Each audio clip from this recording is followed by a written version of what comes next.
What's up, guys? Welcome back to my channel. For those who don't know, my name is Augustine. I'm a singer-songwriter, and for the past 3 years, I've been making a living as a street musician here in London. In today's video, I wanted to talk about how the pandemic affected my work, and I want to share my experience as a street musician during this time. So, at least in the UK, the whole thing started in March, really.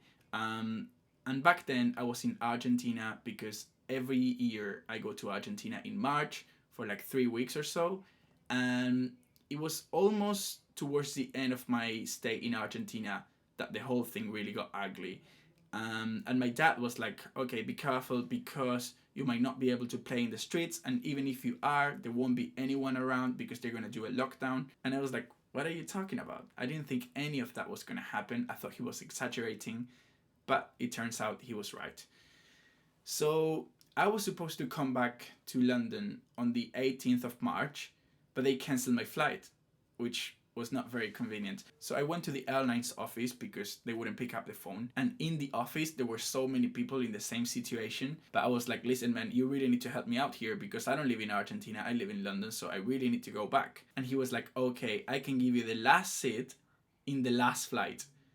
And I was like, yeah, that will do. So I was very lucky. The problem was that I'm from Cordoba and the flight was from Buenos Aires, so I would have to go there, and it was for the next day, so for the 15th of March, and they wouldn't fly me there. So I was looking for flights and there were not many options because of the same thing. They were all getting cancelled. So my parents decided to take me all the way there, which is like a 7-hour drive. And it turned out to be a really nice trip, like a family trip. We went to a restaurant before they shut them down. So it was actually quite nice. So yeah, they dropped me off at the airport and I took the last seat in the last flight.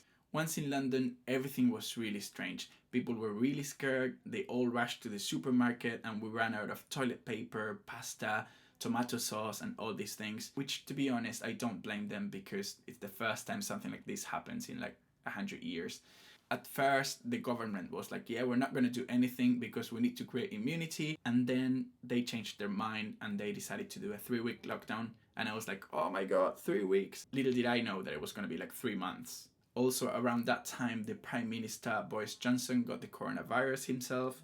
Oh, and every Thursday at 8 p.m., people went out to the balconies and clapped for the staff of the NHS, which is the National Health Service, like doctors and nurses. So, yeah, at first I was like, okay, let's do this lockdown thing. I went for a walk every day to Victoria Park. I used to live in Milan. I used to cook a lot. I learned a lot of new recipes and desserts as well. I tried to write a lot of songs, but it didn't quite work because I don't know, I found it very hard to stay productive without any other activities like going basking in my case. Anyway, I stopped basking altogether for like 3 months, I think.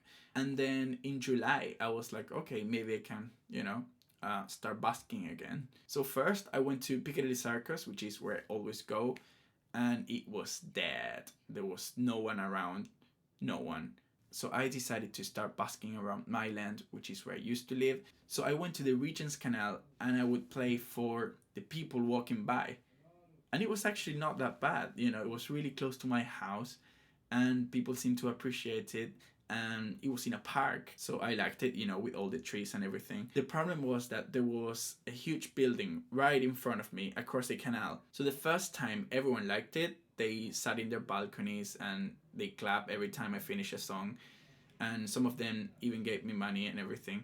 But then the second time when I tried to play there, I got kicked out 3 times in 15 minutes. I'm not even kidding. Like, literally, someone shouted at me, like, can you please stop? And I stopped.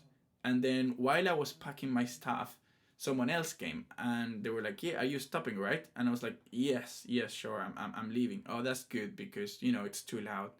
Okay, good. And then as I was walking with my trolley, I kind of stopped in a spot just to check it out. And as soon as I stopped, someone from the building was like, no, keep walking, keep walking. All of that in less than 15 minutes. I was like, oh my God, I'm not liking this. If you're a professional street musician, you are used to getting kicked out and to getting noise complaints and everything. But it still hurts every time, at least a little bit. Especially because it's very intimidating, when you're singing, you're almost naked. Like, not literally, obviously, but your soul is out there. You're singing your songs, putting a lot of energy and effort in it, and you're really invested, and then someone comes like, can you please turn it down, or can you please not play here, and that really brings you down. Anyway, I left and I never went back there. So I think I took a few more weeks off, and then I went back to Piccadilly Circus. I think now it was like almost August, and it was not that bad. There was already some people around. The restaurants were open, and the shops were open as well. Even the pubs were open. So there were some people out and about. Of course, they were all still scared, and there was not so much going on. But I remember August as a really good month. Um, Also because I discovered the good things of the pandemic, which is not crowded tubes.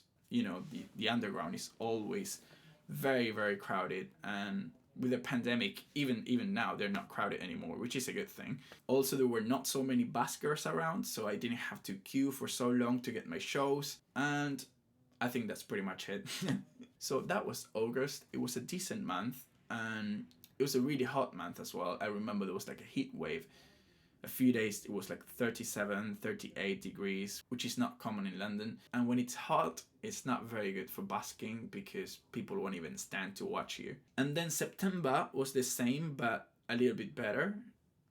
But also you were seeing more street performers. And then October, it was the same, but a little bit better because people wouldn't even care about it anymore. But then in November, they decided to go on a second national lockdown for 1 month.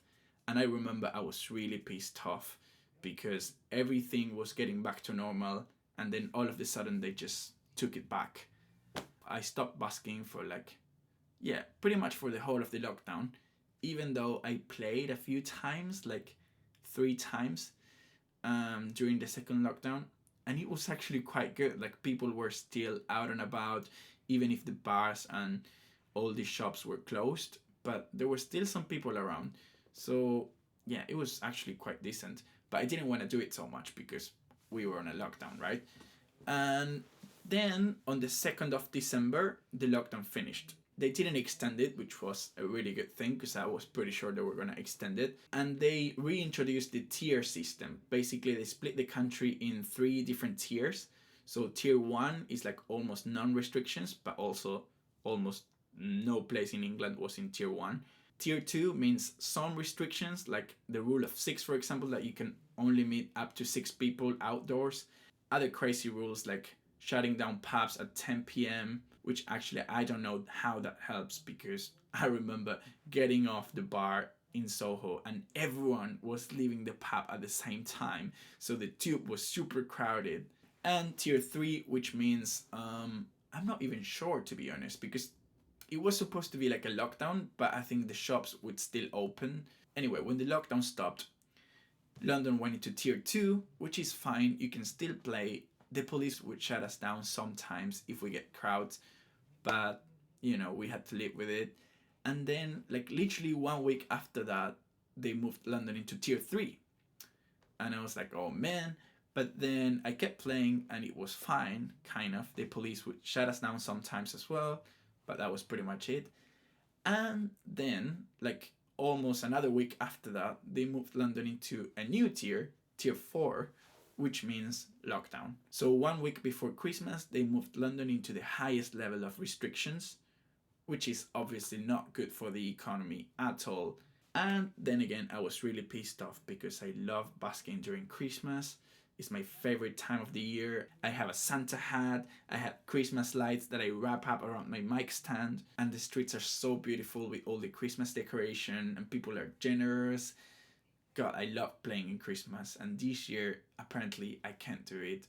So let's see how it goes. I mean, I don't know when I'm gonna post this video, but right now, it's still like a few days until Christmas, so let's see how it goes. I might go busking, I might not go busking. I don't know, but all I can tell you is that I am still really pissed off. And to be fair, I don't know when all of this madness is gonna stop. I don't know when we're gonna go back to normal.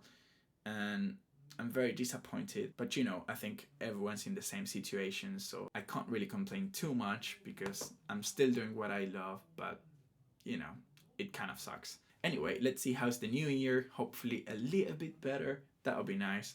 And yeah, if you want to see more videos like this one, you can subscribe to my YouTube channel. You can follow me on Instagram as well. And yeah, that's pretty much it. Thank you so much. Bye.